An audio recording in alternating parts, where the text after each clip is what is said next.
நம்பினால் நம்புங்கள் நிகழ்ச்சிக்கு உங்களை வரவேற்கிறோம். இன்றும் உங்களை ஆச்சரியப்பட வைக்க தயாராக இருக்கின்றன அமானுஷ்யங்கள் நிறைந்த 2 நிகழ்வுகள். முதலாவதாக, எதிரிகளை வீழ்த்த காசு வெட்டி போடும் கோவில் ஒன்றை பற்றி தெரிந்து கொள்ள இருக்கிறோம். காசை வெட்டி போட்டால் எதிரியை கட்டி போடும் ஒரு வினோதம். இவனை அழிக்க வேண்டும் அப்படி என்று காசு வெட்டி போடுவது ஒரு கொலைக்கு சமம். வெட்டுடையார் கோயிலில் குவிந்து கிடக்கும் வெட்டுப்பட்ட நாணயங்கள். இரண்டாவதாக, ஒரு கிராம கோவிலில் நடக்கும் தீமிதி திருவிழாவை வினோதமாக பசுவை தீமிதிக்க விடுவதன் பின்னணியை பார்க்க இருக்கிறோம். தீமிதி திருவிழாவில் இறங்கும் பசு. ஒரு கிராமத்து கோயிலில் சாமியார் ஒருவர் நிகழ்த்தும் அமானுஷ்யம். ஓம் சித்தி ஓங்கார சித்தி அங்கார சித்தி, என் தாய் கற்காத்த களியம்பு ஒன்பாது என் சக்தி. இதே நாமத்தை சொல்லி எதை வேணாலும் சாதிப்பான். உங்களுக்கு எதிரிகள் இருக்கிறார்களா? அவர்களால் நீங்கள் தினம் தினம் பிரச்சனைகளை சந்திக்கிறீர்களா? அவர்களை எதிர்த்து உங்களால் எதுவுமே செய்ய முடியவில்லையா? அப்படியானால் நீங்கள் செல்ல வேண்டியது வெட்டுடையார் கோவிலுக்கு. அந்த கோவிலில் ஒரு நாணயத்தை 2ஆக வெட்டி போட்டால் உங்கள் எதிரிகள் வீழ்வார்கள் என்று நமக்கு ஒரு தகவல் கிடைத்திருக்கிறது. ஒரு நாணயம் எதிரிகளை வீழ்த்தும் அளவிற்கு சக்தி வாய்ந்ததா என்பதை அறிய நாம் நேரடியாக அங்கு சென்றோம். நீண்ட மௌனமும் பின்னர் திடீர் என பெருக்கெடுக்கும் கண்ணீரும் மாறி மாறி வர வேண்டும் என்றால் ஒருவருக்குள் எத்தனை வலியும் வேதனையும் இருக்க வேண்டும். அப்படி ஒரு வலியையும் வேதனையும் தந்தவரை பழிவாங்க பலரும் செல்லும் ஒரு கோயிலை தேடி நமது குழு பயணித்துக் கொண்டிருக்கிறது. சிவகங்கை மாவட்டத்தில் இருக்கும் அரியாக்குறிச்சி கிராமத்தை வந்தடைந்தோம். இதுதான் நமது குழு தேடி வந்த வெட்டுடையார் கோயில். இந்த கோயிலுக்கு கொல்லங்குடி காளி என்று மற்றொரு பெயரையும் வைத்து அழைக்கிறார்கள் ஊர் மக்கள். கோயிலின் தோற்றமே பிரம்மாண்டமாக இருக்கிறது. கோயிலில் பூஜைகள் நடந்து கொண்டிருந்த நேரம் கோயிலுக்குள் நாம் நுழைந்தோம்.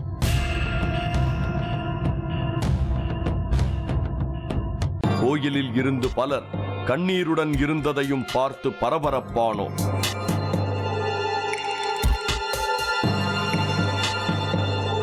பூஜை சத்தம் ஒரு பக்கம் இருக்க, இடைவிடாது கேட்ட மற்றொரு சத்தம் நம்மை திசை திருப்பியது. இரும்பு அடிக்கும் போது ஒரு ஒலி எழும்புமே, அதேபோல் அந்த சத்தம் நம்மை தொந்தரவு செய்தது. சத்தம் வந்த திசையை நோக்கி நாம் சென்றோம். சத்தம் வந்த திசையில் சென்ற நாம் ஓரிடத்தில் சுத்தியலையும் உளியையும் வைத்து ஒருவர் நாணயத்தை வெட்டுவதை கண்டோம்.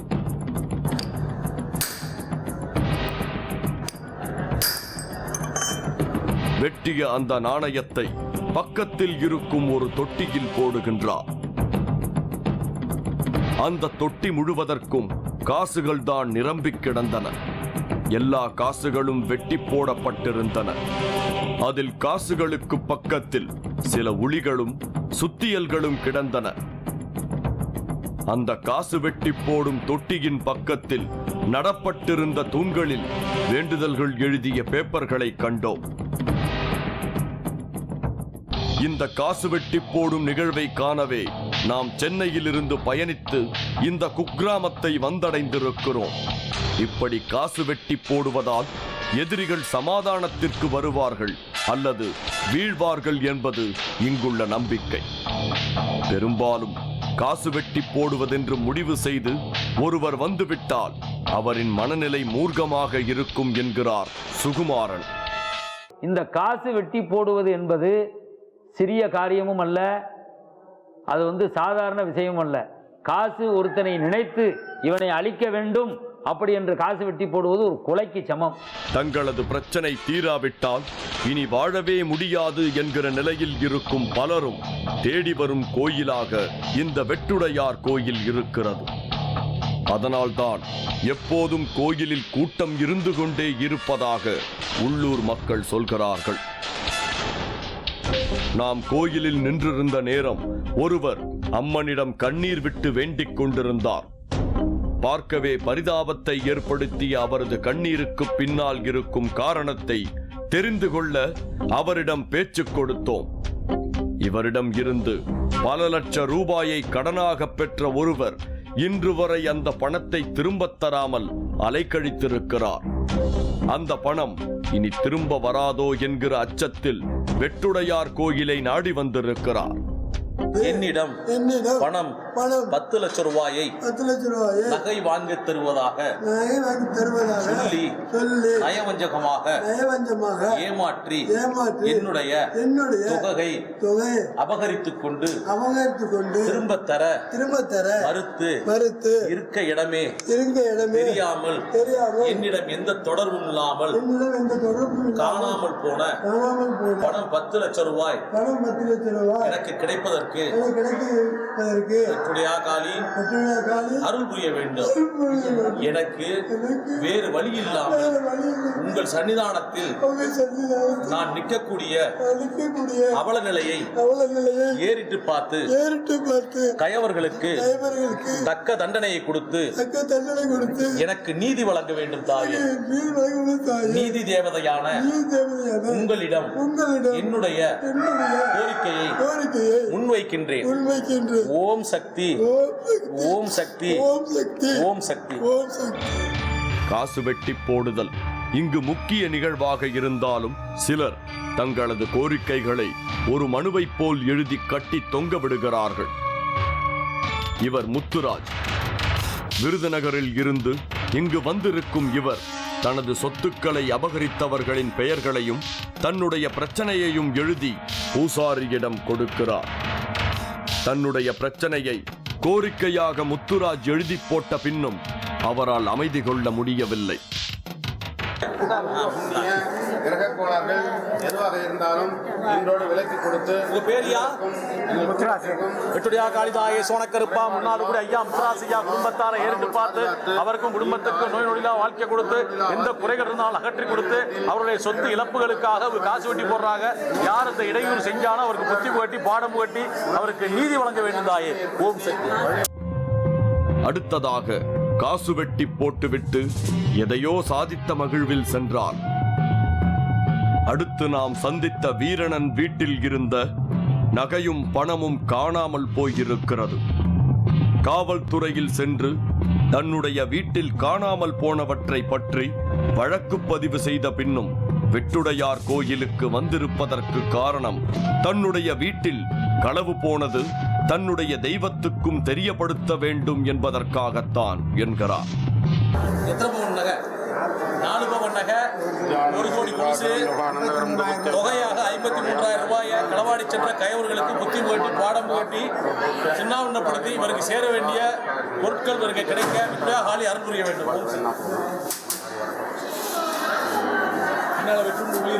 வெட்டி போட்டுருந்தேன்.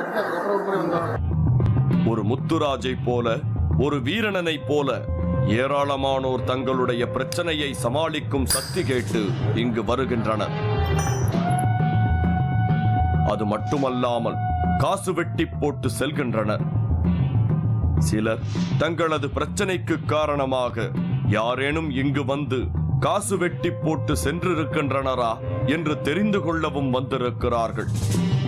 10 வருடமாக குழந்தை இல்லாத முருகேசன் கமலா தம்பதி இதுவரை தங்களுக்கு குழந்தை இல்லாததற்கு யாரேனும் செய்வினை வைத்திருப்பார்களோ அல்லது காசு வெட்டி போட்டிருப்பார்களோ என்ற அச்சத்தில் விசாரித்துவிட்டு செல்லலாம் என்று வந்திருக்கிறார்கள். மனம் முடித்து 10 வருடங்களாயும் பெண்களுக்கு உத்தரவாக்கிய தடைகள் ஏற்படுகிறது. இது போன்ற தடைகளுக்கு காளிதாயே எங்களுக்கு எங்கள் சந்ததி தலைக்க சகல ஐஸ்வர்யங்களும் பொருந்திய ஒரு ஆண் குழந்தை பிராப்தம் கிடைக்க அருள் புரிய வேண்டும். வெட்டுடையார் கோயிலுக்கு வரும் பெரும்பாலானோர் தங்களது சொத்து பிரச்சனை சம்பந்தமாகவே வருகிறார்கள். சொத்து பிரச்சனையில்தான் பெரும் பகையே வளர்கிறது. அது உயிரை பறிக்கும் அளவிற்கு சென்று விடுகிறது. அந்த சூழ்நிலையில் இருக்கும் குடும்பங்கள் இங்கு வந்து காசு வெட்டி போடுகிறார்கள். அவர்கள் எதை எதிர்பார்த்து காசு வெட்டி போடுகிறார்களோ அது நடந்து விடுகிறது. அதனால்தான் சொத்து பிரச்சனைக்காக இங்கு வருபவர்களின் எண்ணிக்கை நாளுக்கு நாள் அதிகரிக்கிறது.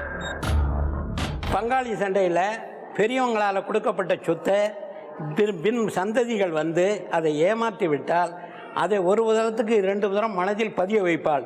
அந்த பதிய வைத்ததை அவர்கள் தேர்ந்தெடுத்து அதை முடித்து கொண்டால் சுமூகமாக எல்லா காரியங்களையும் செய்து கொடுப்பாள். இல்லையேல் அதற்குரிய தண்டனையும் அவள் கொடுப்பாள். காசு வெட்டி போடுவதை சாதாரணமாக நினைத்தவர்கள் எதிர்பாராத விளைவுகளை சந்தித்திருக்கிறார்கள். அதன் எல்லையாக காசு வெட்டி போட்டதால் உயிர் போகும் சம்பவங்களும் நிகழ்ந்திருக்கிறது. தங்களை வஞ்சித்தவர்களை தண்டிக்க நினைப்பவர்கள் வெட்டுடையார் கோயிலில் காசு வெட்டி போடுகிறார்கள். ஒரு நாணயம் பழிவாங்கும் ஆற்றலை எப்படி பெற்றது என்பதற்கு பின்னால் காளியின் சக்தி இருக்கிறது. அந்த உக்கிர சக்திதான் ஒரு நாணயத்தில் ஊடுருவி எதிரிகளை பழிவாங்குகிறது. வாழ்நாளில் என்ன அடுத்து கெடுத்தவங்க ஒரு 5 பேர். இந்த 5 பேரில் ஒருத்தன் முழுமையாக இருந்து அதில் வாதாடினவன் அவன் இறந்து போயிட்டான்.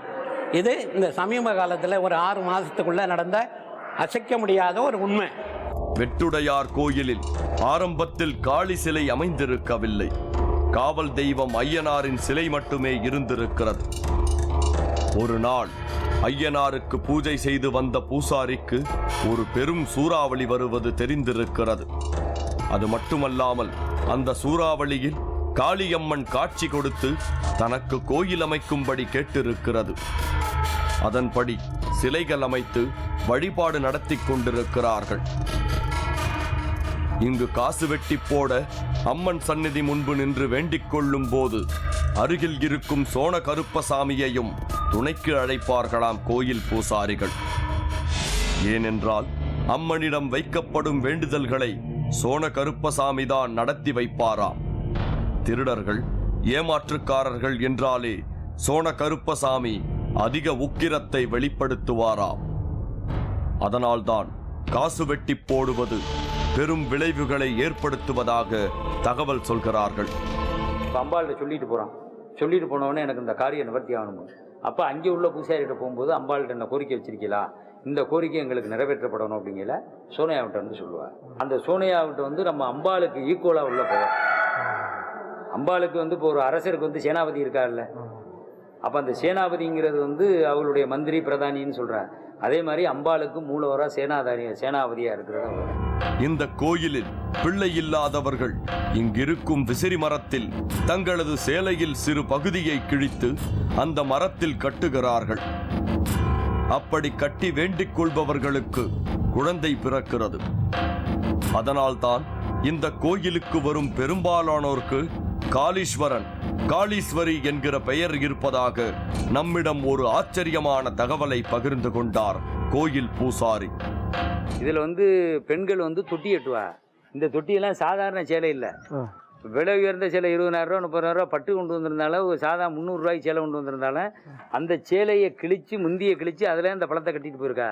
எப்படி கட்டுறான்னா இது வந்து 3 மாதத்துக்குள்ள இது ரொம்ப போயிடும். இப்போ கழட்டி எறிஞ்சிட்டோன்னா அடுத்து 3 மாதத்துக்குள்ள உள்ள வந்துடும். அது எப்படின்னா இப்போ காளிதாவிட்ட வேண்டிட்டு வந்துடுறா. அப்போ எங்களுக்கு 20 வருஷமாக 10 வருஷமாக 5 வருஷமாக குழந்தை இல்லை, எங்களுக்கு முன்னோர்கள் சாமம் இருக்குது, முறைப்பாடுகள் இருக்குது, அதை தீக்கோணு சாமின்னு வந்து கதறி கேட்குறா. அப்போ நம்ம வந்து அவளுக்கு என்ன வார்த்தை சொல்கிறோம்னா அம்பாளுக்கு முன்னால் வேண்டுதல் பண்ணுறோம். வேண்டுதல் பண்ணி ஒரு எலுமிச்சம்பழ கனி கொடுக்குறோம். அந்த கனியை எடுத்து கொண்டு போய் அவளுடைய மெந்தியை கிழித்து அந்த மெந்தியில் இந்த பழத்தை வச்சு கட்டி எனக்கு குழந்தை செல்வம் கிடைக்கணும். அப்படி கிடைச்சாச்சுன்னா நான் வந்து உனக்கு செலுத்த வேண்டிய என்னால் முடிஞ்ச காணிக்கையில் நான் உனக்கு செலுத்திடுறேன், அம்பாளுடைய பேர் வைக்கிறேன். பெரும்போது இந்த கோயிலுக்கு ஒரு ரோட்டு பிள்ளையெல்லாம் காளீஸ்வரன் தான் பேர் இருக்கும். காளீஸ்வரன், காளீஸ்வரி மற்ற பேர் வச்சுருப்பா. அம்பாளுடைய அனுக்கிரகத்தால் பிறந்ததுனால அந்த பேர் வைப்பாங்க, நாங்கள் வைக்க சொல்லுவோம். வச்சுட்டு எந்த பேர் வேணாலும் கூப்பிட்டுக்கலாம். அவங்க குலசாமி எல்லாம் இருக்கும்ல, அப்போ செஞ்சுக்கிறோம். அதுக்காக அந்த மிந்தியில் கிழித்து அந்த மிந்தியில் இந்த தொட்டியை கட்டிட்டு 48 நாள் விரதம் இருக்கும். 48 நாள் காலையில் எதுவும் சாப்பிடக்கூடாது, மதியம் ஒரு வேளை சாப்பாடு, ராத்திரி பால் வளம். இந்த விரத வழிபாடை பண்ணி வந்தான்னா கண்டிப்பாக அவங்களுக்கு 48 நாளைக்குள்ள ஒரு நல்ல செய்தி கிடைக்கும். இங்கு வந்து குழந்தை வரம் பெற்றவர்களுக்கு சாட்சியாக மரத்தில் சேலைகளின் சிறு துணிகள் தொங்கிக் கொண்டிருந்தன. குழந்தை வரத்தை தரும் மரத்தின் அடியில் செங்கற்களை அடுக்கி வைத்திருந்தார்கள். கட்டுமானத்திற்காக செங்கலை அப்படி வைத்திருப்பதாக எண்ணிய நம்மிடம் அந்த செங்கலுக்கு பின்னாலும் ஒரு வேண்டுதல் இருப்பதாக சொன்னார் கோயில் பூசாரி. வீடு கட்ட வேண்டும் என்ற எண்ணத்தோடு இருப்பவர்கள் இங்கே சில செங்கற்களை அடுக்கி வைத்துவிட்டு செல்கின்றனர். அப்படி செய்வதன் மூலமாக வீடு கட்டும் அவர்களின் கனவு விரைவில் நிறைவேறுமா? வெட்டுடையார் கோயிலுக்கு தங்களுக்கு பிரச்சனை இருப்பதாக சொல்லி வரும் மக்களுக்கு 3 எலுமிச்சை பழங்களை கொடுக்கிறார்கள். அதில் ஒரு பழத்தை 4ஆக வெட்டி வீசிவிட வேண்டுமாம். மற்றொரு பழத்தை சாறு பிழிந்து குடிக்க சொல்கிறார்கள். 3வது பழத்தை தங்களது வீட்டு வாசலில் கட்டி தொங்கவிடச் சொல்கிறார்கள். எலுமிச்சை பலிக்கு இணையானது என்பதால் அதையே தீர்வாக முன்வைக்கிறார்கள். இங்கு வந்திருக்கும் பெரிய நாயகியின் வீட்டில் மோதிரம் காணாமல் போக இங்கு வந்து வேண்டிச் சென்றிருக்கிறார். ஆனால் எதிர்பாராத விதமாக அவருடைய கணவரே மோதிரத்தை எடுத்தது அதற்கு பின் தான் இவருக்கு தெரிய வந்திருக்கிறது. ஆனால் அதற்குள் கணவர் உடல்நலக் கோளாறால் பாதிக்கப்பட மோதிரம் காணாமல் போனதாக தான் வைத்த கோரிக்கையை வாபஸ் வாங்குவதாக வேண்டிச் சென்றிருக்கிறார். நான் நிரபராதி, யாருக்கும் எந்த தீங்கும் செய்யவில்லை. நான் தெரிந்தோ தெரியாமலோ முறையீடு செய்துவிட்டேன். என்னுடைய வீட்டில் உள்ள நகை மோதிரத்தை காணாமல் போய்விட்டது. அதற்காக தாங்களிடத்தில் காசு வெட்டி போட்டியா? தாங்களிடத்தில் முறையீடு செய்து யார் எடுத்தார்களோ அவர்களை தண்டிக்கப்பட வேண்டும் என்று முறையீடு செய்திருந்தேன். அந்த முறையீட்டின் பயனாக என்னுடைய கணவரே அந்த பொருளை எனக்கு தெரியாமல் எடுத்து விட்டார். அவருக்கு இனிமேல் எந்த குறைபாடும் வராமல் நான் போட்ட முறையீடை ரத்து செய்து வாபஸ் வாங்கிக் கொள்கிறேன். இனிமேல் எங்களுக்கோ என்னுடைய கணவருக்கோ என்னுடைய குடும்பத்திற்கோ எந்த குறையும் வரக்கூடாது. ஓம் சக்தி, ஓம் சக்தி. காசு வெட்டி போடுவதால் ஏற்படும் இடர்பாடுகள் தாங்காமல் சமாதானமாக போகிறவர்களும் இருக்கிறார்கள். அவர்கள் இந்த சந்நிதிக்கு வந்து மன்னிப்பு கேட்டு செல்கின்றனர்.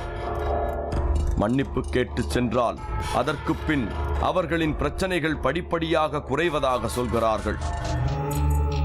பெரும்பாலும் காசு வெட்டி போடாமலே பிரச்சனைகளை தீர்க்கச் சொல்லி கோயில் பூசாரி சுகுமாரன் சொல்கிறார்.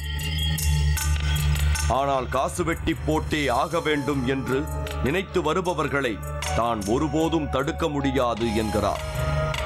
கொல்லங்குடி காளித்தாள் போனோம்னா பயமாக இருக்க, காசு வெட்டி போடுறாளே அப்படின்னு சில பேர்கள்ட்ட இருக்குது. அதெல்லாம் கிடையாது. ஒரு அம்மா வந்து ஒரு நாளைக்கு 10 காசை கொண்டாந்து விட்டோம். நான் கூட கேட்குறது எதுக்கு இப்படி வெட்டுறிய அப்படின்னு. அதோடைய கோரிக்கை இது என் கோரிக்கை சாமி, அதனால நான் வெட்டேன் அப்படிங்குது. அது வந்து அவங்களா செய்கிற கோரிக்கையை நான் வந்து நிப்பாட்ட முடியாது. ஆனால் அம்பாள்கிட்ட வந்து முடிந்த வரையிலும் காசை வெட்டாமலே வேண்டுதல் செய்து அவளுடைய கோரிக்கை நிறைவேற்றப்படும்.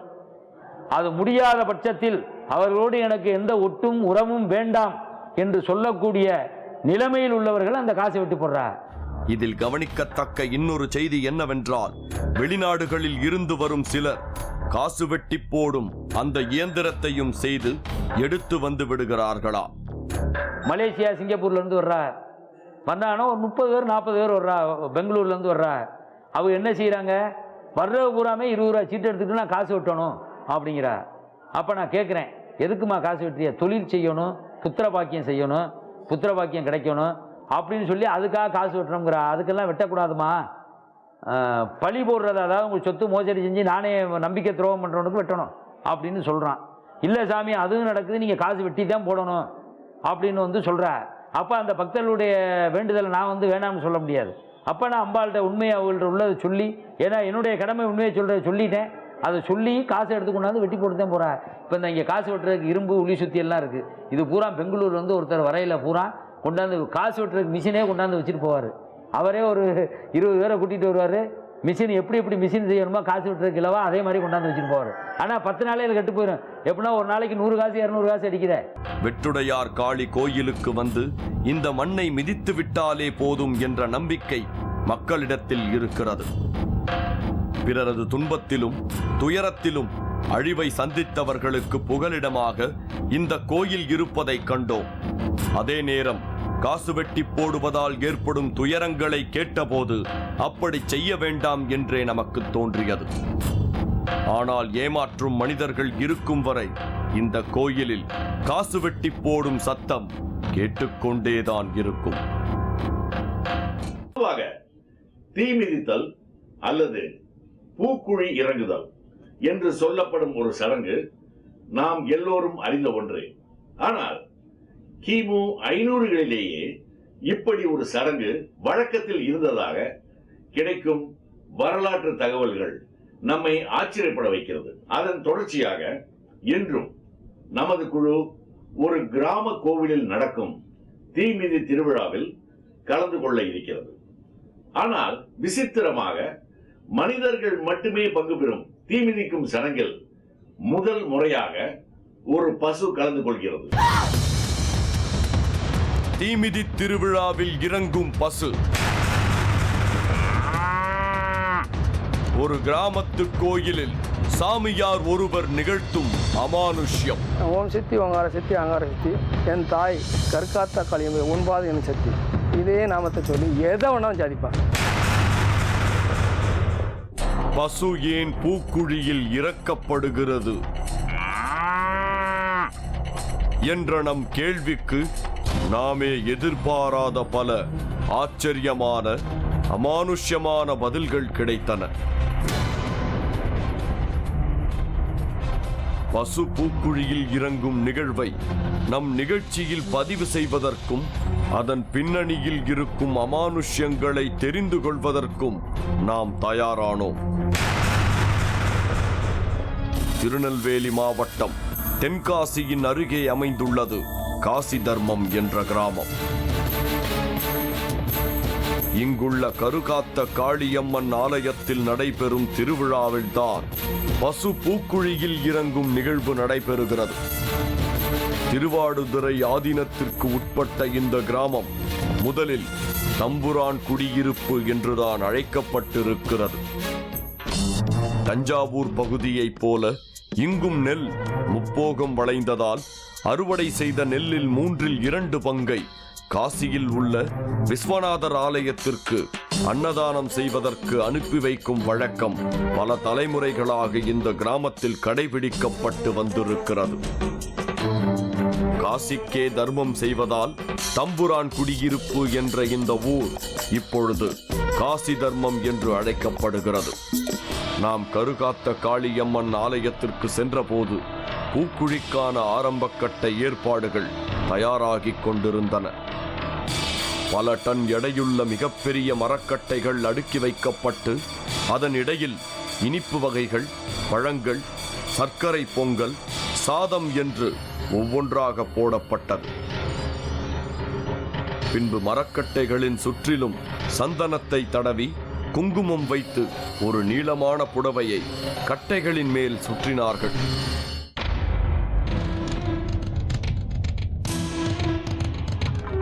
மேளவாத்தியங்கள் முழங்க பல சங்கின் ஒளிகளும் அந்த இடத்தை நிரப்ப பூக்குழி தயாராகும் பகுதிக்கு கற்பூரம் காட்டப்பட்டது.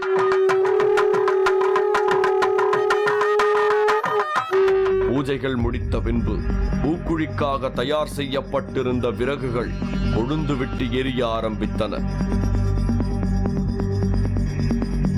ஏற்கனவே காளியம்மன் கோயில் அமைந்திருந்த பகுதிக்கு மேளதாளங்களுடன் சென்று அங்கு தயாராக நின்றிருந்த பால்குடம் எடுக்கும் பக்தர்களை ஊர்வலமாக அழைத்துக் கொண்டு கிராமத்தின் பல தெருக்களை கடந்து கருகாத்த காளியம்மன் ஆலயத்திற்கு வந்து சேர்ந்தார்கள். பால்குடங்களில் பக்தர்கள் கொண்டு வந்த பால் அம்மனுக்கு அபிஷேகம் செய்யப்பட்டது. அம்மனின் அருள் வந்த பல பெண்கள் ஆக்ரோஷமான நிலையில் இருந்தனர். காளியின் சிலைக்கு பாலபிஷேகம் நடைபெற்று முடிந்த பின்பு முப்புடாதி சுவாமிகள் அம்மனின் சிலைக்கு அருகில் காலடியில் உட்கார வைக்கப்பட்டார். அம்மனுக்கு அபிஷேகம் செய்யும் இந்த நேரத்தில் இவர் ஏன் இங்கு உட்கார வைக்கப்படுகிறார் என்று புரியாமல் நாம் நின்று கொண்டிருந்த போது அடுத்தடுத்து நடந்த நிகழ்வுகள் நமக்கு புரியாததாய் தோன்றியது. முப்புடாதி சுவாமிகளின் தலையின் மீது அம்மன் சிலைக்கு வைக்கப்படும் கிரீடம் வைக்கப்பட்டது. பின்பு பல கலசங்களில் கொண்டு வந்த தீர்த்தங்கள் அம்மன் சிலை மீதும் அவர் மீதும் ஊற்றப்பட்டது. நீளமான சூலம் ஒன்றும் அவருக்கு கொடுக்கப்பட்டது. சிலைக்கு வைப்பதை போல அவர் உடம்பிலும் சந்தனம், குங்குமம் வைக்கப்பட்டு பின்பு மாலை அணிவிக்கப்பட்டு பின்பு அம்மனுக்கும் அவருக்கும் சேர்த்து கற்பூரம் காட்டப்பட்டது.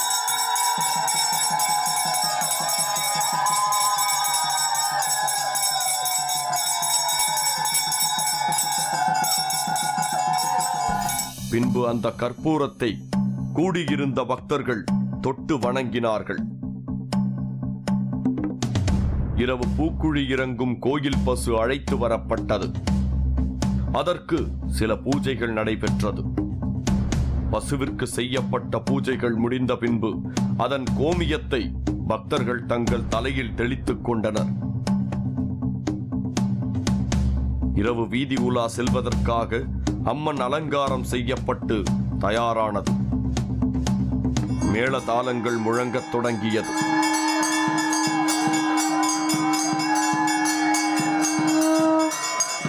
நோன்பிருந்து பூக்குழி இறங்க காத்திருக்கும் பக்தர்களின் கையில் சிறிது வேப்பிலையை கொடுத்து அவர்கள் கையை வேகமாக ஒரு பெண் சுற்றி விடுகிறார். சில நிமிடங்களில் பெண் பக்தர்கள் அருள் வந்து ஆக்ரோஷமாக ஆடத் தொடங்கினார்கள்.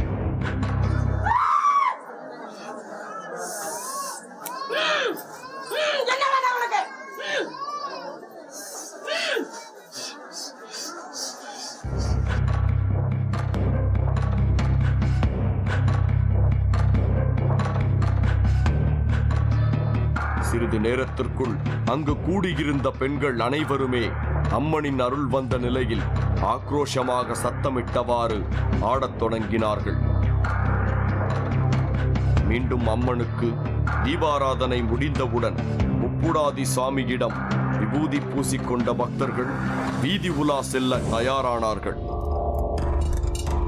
ஒரு கையில் விபூதியையும் இன்னொரு கையில் சூலத்தையும் வைத்துக் கொண்டு முப்புடாதி சுவாமிகள் முன்னால் நடக்கத் தொடங்கினார். அவருக்கு பின்னால் பசுவும் மற்றவர்களும் வந்து கொண்டிருந்தனர். அம்மனின் ஊர்வலம் கிராமத்தின் ஒவ்வொரு வீதி வீதியாக சென்றது.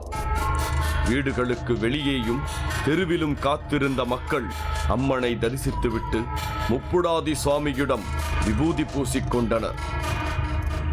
பசுவையும் அம்மனுக்கு நிகரான தெய்வமாக வணங்கும் இந்த ஊர் மக்கள் அதற்கு பன்னீர் ஊற்றி வழிபட்டனர்.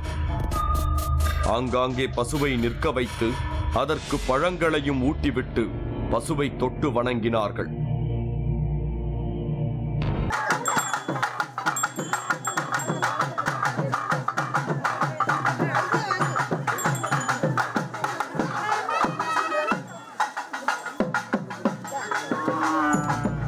பசுவை பூக்குழி இறக்குவதற்கான காரணத்தை நாம் அறிய முயன்றோம். இந்த கோயிலை கட்டிய முப்புடாதி சுவாமிகள் இங்கு நடைபெற்ற முதல் பூக்குழி திருவிழாவில் முதல் ஆளாக தானே இறங்கி இருக்கிறார். இந்த வேண்டுதலை செய்த முதல் ஆள் நான் தான் என்ற எண்ணம் முப்புடாதி சுவாமிக்கு இருந்திருக்கிறது.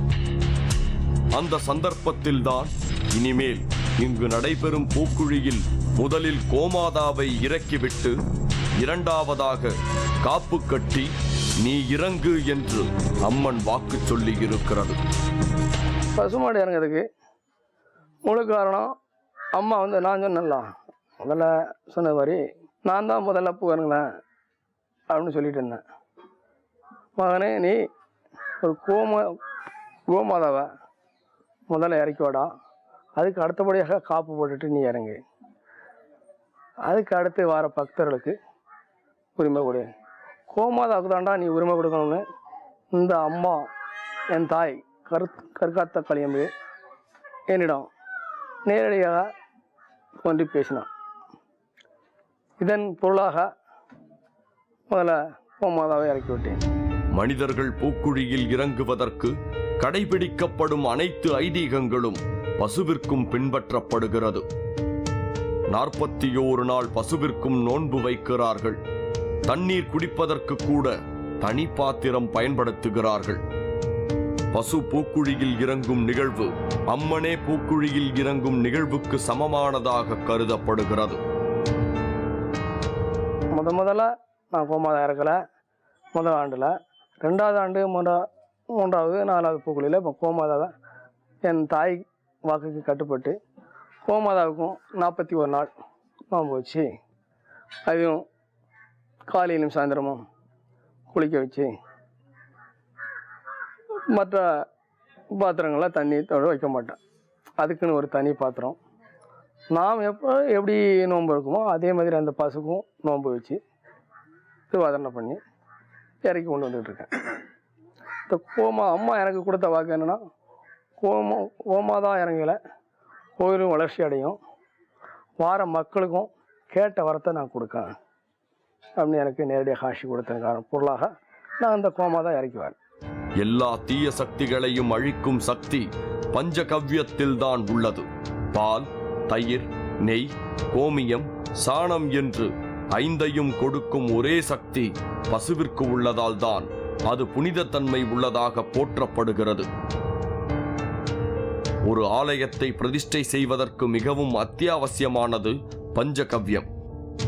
அதனால் ஒரு ஆலயம் உருவாவதற்கும் ஆலயத்தின் அருள் மக்களுக்கு கிடைப்பதற்கும் கோமாதாவின் பங்கு மிகவும் பிரதானமாக கருதப்படுகிறது. பல தீய சக்திகளை அழிக்கதும் இந்த பஞ்சகவியம் தான். இந்த பஞ்சகவியம் உருவாகுது கோமாதா. கோமாதாவுக்கு முழு உரிமை கொடு. கோமாதா நான் குடிகொண்டு இந்த அக்கினி பிரவேசம் பண்ணுவேன். அதுக்கப்புறம் ஆனந்தமாக எல்லா மக்களும் இறங்கணும்னு சொல்ல கொடுத்த வாக்கு கற்காத்த களியம்பி. அம்மனுக்கு இணையாக இவருக்கு செய்யப்படும் அபிஷேகம் ஆலயம் கட்டிய 3வது ஆண்டில் இருந்து நடப்பதாகவும், அதுவும் அம்மன் கட்டளைப்படிதான் நடைபெறுகிறதா. எனக்கு ரொம்ப படிப்பு கிடையாது, நம்ம அதிகமாக படித்ததும் இல்லை. 5 வரை தான் படிச்சிருக்கேன். ஆனால் ஏதோ இந்த அம்மா அருளால் யாகம் விதிமுறைப்படி என்னால் நடத்த எனக்கு தெரியாது. ஆனால் எனக்கு தெரிஞ்ச மந்திரம் ஆனால் ஓம் சக்தி, ஓங்கார சக்தி, அங்கார சக்தி, என் தாய் கற்காத்த களியம்பை, உண்பாது என் சக்தி, இதே நாமத்தை சொல்லி எதை வேணாலும் சாதிப்பான். தனது இளம் வயதில் ஆன்மீக ஈடுபாடுகளில் ஆர்வம் இல்லாதவராகத்தான் வாழ்ந்திருக்கிறார். இவர் குடும்பத்தை சேர்ந்த பலர் பூக்குழி மிதித்து வந்திருக்கின்றனர். அந்த நேரத்தில் இவர் கனவில் வந்த அம்மன் தீ மிதிக்கும் உத்தரவை கூறியிருக்கிறது. இருந்தாலும் கூட முதலில் தீ மிதிக்க பயந்த இவர் பின்பு அம்மனின் அருளால் தீ மிதிக்க தொடங்கி இருக்கிறார். வாசுதேவநல்லூரில் உள்ள மாரியம்மன் கோயிலில் நடந்த பூக்குழி திருவிழாவில் தொடர்ந்து சில ஆண்டுகள் தீ மிதித்திருக்கிறார். ஒரு சந்தர்ப்பத்தில் அங்கு பூக்குழி திருவிழா நிறுத்தி வைக்கப்பட்டிருக்கிறது. வாசுதேவநல்லூரில் பூக்குழி திருவிழா நிறுத்தப்பட்ட அதே ஆண்டு நெற்கட்டும் சேவல் என்ற கிராமத்தில் உள்ள உச்சினி மாகாளி ஆலயத்தில் ஒரே நாளில் பூக்குழி திருவிழா நடப்பதற்கான ஏற்பாடுகளை செய்து இவர் தலைமையில் சிறப்பாக நடந்திருக்கிறது. ஆன்மீக ஈடுபாடு காரணமாக இவர் தனியாக வாழ விருப்பப்பட்ட நேரத்தில் பக்கவாத நோயால் பாதிக்கப்பட்டுள்ளார். அந்த சந்தர்ப்பத்திலும் நோன்பு எடுத்து பூக்குழியில் இறங்கி இருக்கிறார். அப்போது இவரே எதிர்பாராத அந்த அதிசயம் நிகழ்ந்திருக்கிறது. உச்சினி மாகாளி அம்மனின் அருளால் பூக்குழியில் இறங்கிய அன்று மாலையே அவரது வாதம் குணமாகி நடக்கும் சக்தியை பெற்றிருக்கிறார். வாதத்தின் காரணமாக ஒரு சைடு அடிக்கப்பட்டது. அப்பொழுதுதான் அருள்மிகு நெற்கட்டு செவல் காளி உச்சினி மாகாளியை நீ என் செல்லப்பிள்ளடா, நீ என் வாதத்தில் பூமிதி, உனக்கு எல்லா கஷ்டத்தை தீர்த்து வைக்கும் என்று அருள்ந்தார். அப்போதுதான் நான் நெல்கட்டு செவலில் நோன்பு எடுத்தேன். அந்த நோன்பு எடுத்ததுக்கப்புறம் சரியாக என்னால் நடக்க முடியாது. ஆட்டோவில் ஏறி ஒரு சைடு அடித்து அப்படி சரிஞ்சே தான் போனேன். அந்த ஆலயத்தில் நான் மிதித்தவுடன் எனக்கு கொஞ்சம் கால் சரியாகி வந்தது. சில ஆண்டுகள் நெற்கட்டும் சேவலில் உள்ள உச்சினி மாகாளி ஆலயத்திலும் பூக்குழி திருவிழா திடீர் என்று நிறுத்தப்பட்டிருக்கிறது. உடனே தான் போட்டிருந்த மாலையை கழற்ற முயன்ற போது இவருக்கு காட்சி தந்த அம்மன் மாலையை கழட்ட வேண்டாம் என்றும் இவரது ஆன்மீக வாழ்விற்கு தேவையான எல்லாவற்றையும் கொடுத்து புகழடையச் செய்வதாக உறுதியளித்திருக்கிறது.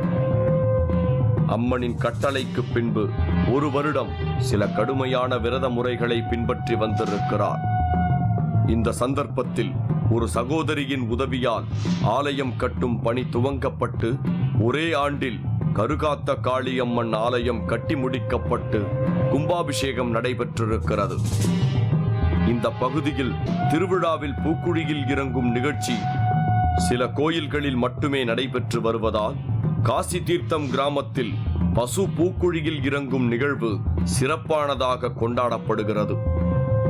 பசு பூக்குழி இறங்கும் நிகழ்வை காண நாம் காத்திருந்த நேரத்தில் பல ஆண்டுகளாக பூக்குழியில் இறங்கும் பக்தர்கள் தங்கள் அனுபவங்களை நம்மிடம் பகிர்ந்து கொண்டனர். 3 வருஷமாக இறங்குறேன். பூ ஃபஸ்ட்டு ஒரு 17 ஆள் தான் இறங்குச்சு. 2வது வருஷத்தில் ஒரு 50 ஆள் 57 ஆள் இறங்கியிருக்கு. இப்போ நான் 3 வருஷமாக இறங்குதேன். ஒரு வருஷம் அம்மனுக்கு கூடிக்கிட்டே தான் வருது, குறையலை. அதாவது அவள் ஃபஸ்ட்டு இருந்ததுக்கு இப்போ வளர்ச்சி ஆகிக்கிட்டே தான் இருக்கா கருங்காத்தா காளி. அதே மாதிரி இப்போ என் உயிர் போனாலுமே அப்பிய மாதம் போயிருக்கும். அதாவது 5 நாள் நீர் போகாமல் இருந்துருது. அதை காப்பாற்றினதே இவ தான். 3 ஆண்டுகளாக பூக்குழியில் இறங்கும் இவர் முதலில் இறங்கும் பொழுது பயந்திருக்கிறார். பின்பு அம்மனின் அருளால் பயம் இல்லாமல் பூக்குழியில் இறங்குவதாக கூறினார். இந்த கருகாத்த காளியம்மன் கோயிலில் நான் இப்போ 3 வருஷமாக பூ இறங்குதேன். மொதல் வருஷம் எனக்கு பூ இறங்கும்போது கொஞ்சம் பயமாக தான் இருந்தது. அடுத்து எனக்கு அந்த அம்மனே நீ பூ இறங்கு, நீ நினச்சது உனக்கு நடக்கும் அப்படின்னு சொல்லி என் மேலே பயிர் எடுத்தது.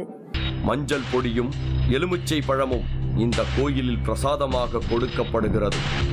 அந்த எலுமிச்சை பழத்தை பிழிந்து மஞ்சள் பொடியை கலந்து குடித்தால் குழந்தை பாக்கியம் இல்லாதவர்களுக்கு குழந்தை பிறக்கும் என்று நம்பப்படுகிறது. அம்மனின் அருளால் குழந்தை பாக்கியம் பெற்றவர்கள் மறுவருடம் நடைபெறும் திருவிழாவில் கைக்குழந்தையை வைத்துக் கொண்டு தீக்குழியில் இறங்குகிறார்கள்.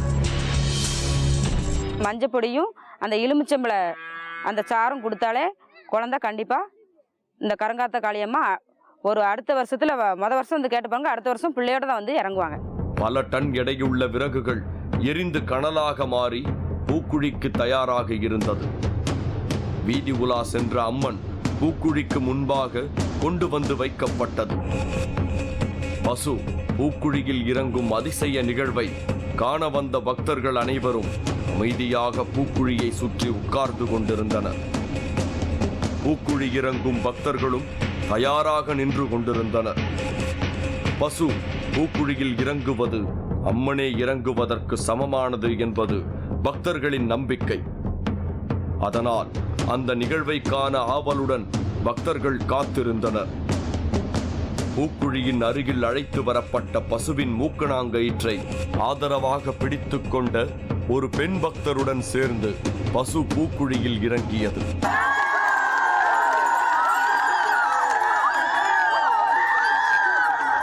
அதனுடன் இன்னொரு பக்தரும் பசுவிற்கு துணையாக பூக்குழியில் இறங்கினார்.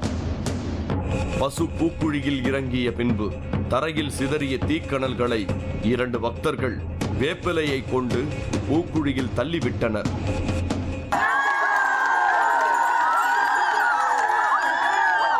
அதற்கு பின்பு முப்புடாதி சுவாமிகள் பூக்குழியில் இறங்கினார்.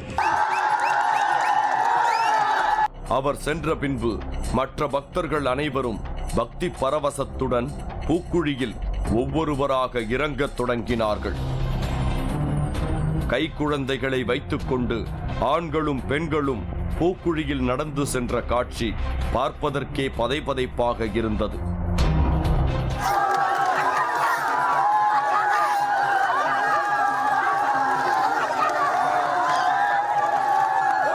பூக்குழி திருவிழா முடிந்த பின்பு அனைவரும் கலைந்து சென்றனர். பசு பூக்குழியில் இறங்கும் நிகழ்வை காணச் சென்ற நமக்கு பசுவை பற்றி இதுவரை நாம் கேள்விப்படாத ஆச்சரியங்களும் பசுவை நம் கலாச்சாரத்தில் ஏன் இவ்வளவு புனிதமாக கொண்டாடுகிறார்கள் என்பதற்கான பதிலும் கிடைத்த திருப்தியில் நாமும் காசி தர்மத்தில் இருந்து விடை பெற்றோம். இன்று நமது நிகழ்ச்சியில் முதலாவதாக பார்த்த காசு வெட்டி போடும் கோவிலும், இரண்டாவதாக பார்த்த பசு தீமிதித்த வினோத கோவிலும் உங்களை ஆச்சரியப்பட வைத்திருக்கும் என்று நம்புகிறோம். மீண்டும் மற்றொரு நிகழ்ச்சியில் உங்களை சந்திக்கும் வரை உங்களிடமிருந்து விடைபெறுவது உங்கள் நிழல்கள் ரவி.